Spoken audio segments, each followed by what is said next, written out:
మేము ముగ్గురం ఫ్రెండ్స్ ఉంటాం. ఏ సినిమా వచ్చినా FDFS వెళ్ళేవాళ్ళం.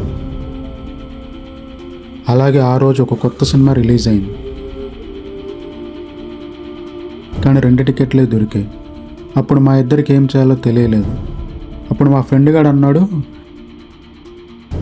అరే కట్టప్పే దెబ్బేశాడు, మనం ఎంతరా, మనం వెళ్దాం సినిమాకి, వాడి తర్వాత చూస్తాలే అని అన్నాడు.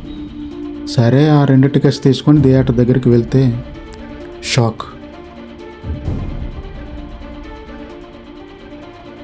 వాడు అప్పటికే థియేటర్ దగ్గర ఉన్నాడు.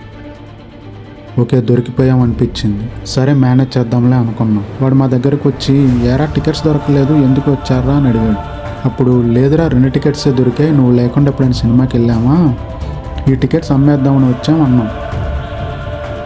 సరేరా నేను అమ్మేస్తా అని ఆ 2 టికెట్స్ వాడు తీసుకున్నాడు. 10 నిమిషాలు అవుతుంది, 20 నిమిషాలు అవుతుంది, వాడు రావట్లేదు. సరే అని ఫోన్ తీసుకుని వాడి వాట్సాప్ స్టేటస్ చూసాం. షాక్. వాడి పిల్లతో థియేటర్ లోపల ఉన్నాడు. కట్టప్ప మనం కాదురా, వాడయ్యాడు.